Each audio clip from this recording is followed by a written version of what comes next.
For all your TCG needs, make sure to check out sabatcg.com.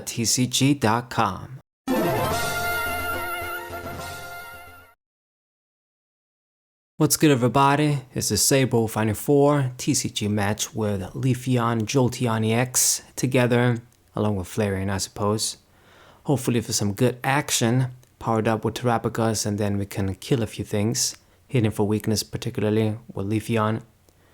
I want to kill those Charizards with Leafeon, damn it. Otherwise, I mean, it's still a really good card, Leafeon, even if you don't hit for weakness.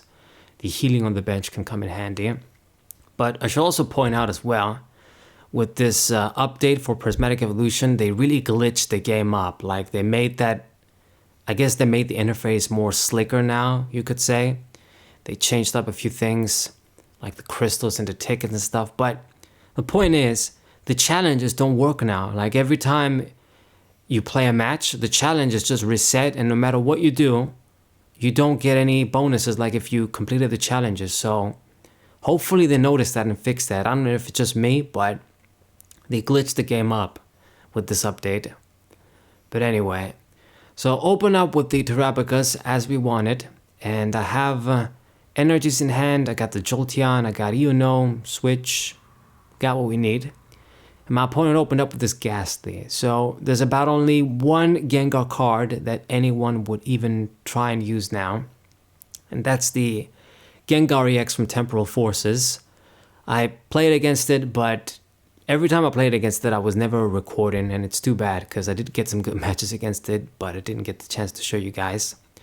But it's a bad deck, basically, as I thought when I reviewed it and looked at it a while back now.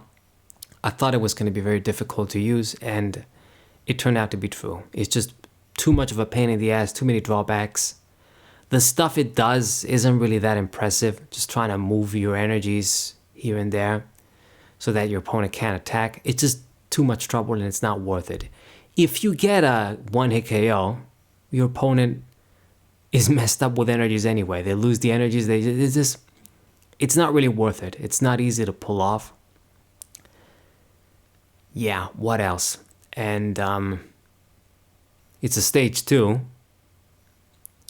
It's gonna be slow, doesn't do that much damage, just way too many drawbacks. Not to mention, like, when I play and I use Spread Frost, it's just an easy automatic win. Those are the type of matches I wish I could show you guys.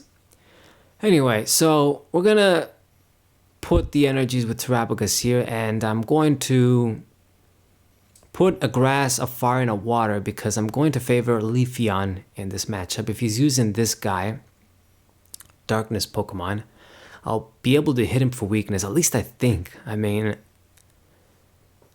you know, nowadays most Darkness Pokemon are weak to grass, whether it makes sense or not.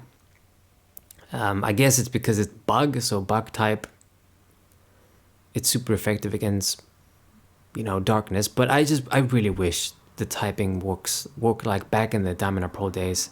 It was the best, like, seriously. Anyway, so this guy isn't running just Gengar though, apparently. It's got the Snow Runs too. That's definitely for Frostlass. And the little sweet bounce sweet, yeah, it's basically Tsareena's pre-evolution. So Tsareena EX too. It's got the little mask too. Those are too many things in the pie though, my friend.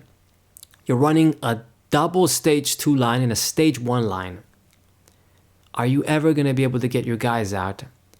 Not to mention that Frostlass also is going to damage Gengar. So what the fuck is up with that logic? You're trying to kill your own Pokemon? So I don't think this guy's running a very good deck, and a very consistent deck for sure. That's not it. But anyway, so making sure of some stuff in the deck, and since I can't evolve to my guys just yet, I'll go for another Prism Charge, power up my Pokemon. I don't want to be giving this guy extra time because his deck, I know it's inconsistent from what I've seen. But I couldn't evolve into anything. You know, the way I built this deck, you might run into this trouble. Again, I'm just sort of trying to not go overboard with items because of Budew, but to be honest, I haven't really seen anybody use that Budew. Like, I'm trying to think. The thing is, it's just way too risky because of that stupid 30 HP. Like, this could have been something decent, like what maybe Spiritomb was in the DP era, as an opening Pokemon that could really just change up the game.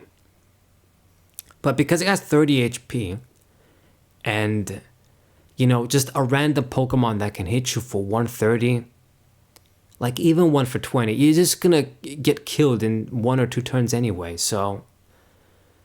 Budew, it's just not that good in my opinion. I'm sure it's gonna see play in some decks, it does make sense, but I don't think it's gonna be cracked up to the hype as some people think. But who knows, maybe I don't know what I'm talking about. People just get their information from tournament reports from Japan. If it's seeing play over there, that's why people think maybe it's gonna be big here too. I guess we'll see. So I finally can get into my eeveelutions, get the Jolteon out, and gonna put the... Where should I put the Lucky Helmet? I'll put it on the bench, or I'll put it on Jolteon. Let's just do that. And I'm gonna keep the... I'm not gonna evolve into the Leafeon yet, I think, just to make sure that Tsareena doesn't do any shit. The thing is with this Tsareena is, if you can not get killed, or I mean, you're never gonna be killed if it uses the attack that puts damage counters on you. You let them do that first, then you evolve your Pokemon, so you can negate the little combo they do with the mask here. That's gonna rotate out too. So I decided to just pull this thing, since it's an EX, hit it for 280. It was a bit tempting to kill the Haunter, but I decided not really much point. Might as well just hit this thing. Try and get out of the way. And it decided to hit me as opposed to the Leafeon. Hey, that's fine. Works out. And I see the Iono. I'm definitely not going to use that because I'm just going to help this guy out with his bad inconsistent deck. So evolve into the Leafeon and I'll be able to finish this Tsareena off. I'll evolve into the Jolteon too, and then just heal all my guys. Pretty nice. Get some mass healing here. Very, very good. Yeah, this is a pretty good aspect of Leafeon. I didn't really talk about the other evolutions, like the ones that I'm not using in the deck profile, but Espeon, Umbreon, Glaceon too, it's just a lot harder to use. And mostly gimmicks, to be honest. They needed to do more damage, like particularly Espeon and Umbreon. They basically just got worse attacks than Hydreigon EX. I'd rather do 200 for 2 and mill 3 cards on my opponent's deck and then hit something in the hand, 160 for 3. And I know they're stage 1s, not stage 2s, but still. They needed to be much better. So this guy can't really do much. He evolved into the Gengar, but decided to just draw cards with Cleffa, which I'm sort of negating here with Iono. And I don't really see much, nothing we can use from this hand. But I'm just going to keep attacking. Doing this one more time, the hurt Jolteon is pretty much almost fully healed now. So this is beautiful. And I got a pretty big lead, like 3 prize lead to this guy. Next turn I'll use the Crispin, I'll be able to get a few more energies in the deck so we can get some attachments, but I think I will get by with what I have here. Like 3 eeveelutions. I mean, Gengar doesn't do much, it's just going to hit me for 160 and then move an energy. If I attack it, I also gotta move an energy, but it's not really all that. I got Crispin in hand too, that's gonna remedy that. Okay, so he's using the Arven. I don't know how one card is gonna help you, but gets the Ultra Ball and the tool, yeah, but that's just a stupid plan at this point. Going for the Ultra Ball, can you get the Tsareena, and it's not gonna have any energies too. So he does get the Tsareena EX. Attaches the grass, okay, so you had the grass too. But it doesn't have the rare candy apparently, so it's Yeah, you were sort of half-assed as I expected. You can't just run all these cards, use some like Arvin, and then thinking you're gonna be consistent. Whatever though, I mean, just gonna take advantage of the situation and destroy you. So I see the switch too, that's also handy, but I think I want to save that. Or do I just not lose the energies? So use the Crispin and put the water energy in hand and attach the one on the bench. Gonna have the other Jolteon ready soon. Or now, I guess. And retreat and hit you for 280. I mean, it's actually gonna die. Yeah. 280 with the spread damage you did with the Frostless on your own, it's just, yeah, making it too easy for me.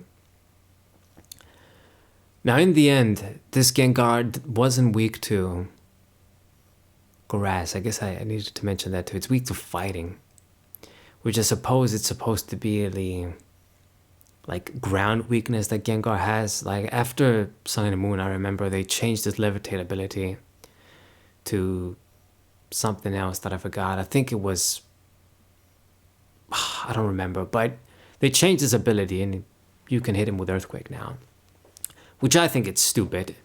What they should have done is, instead of doing that, just give levitate to Dusknoir. But anyway, that's a story for a different day. So this guy surrendered. It's a GG for me. Hope you guys enjoyed it. Subscribe to the channel, leave a like, share the video with your friends, and I'll see you guys next time. What a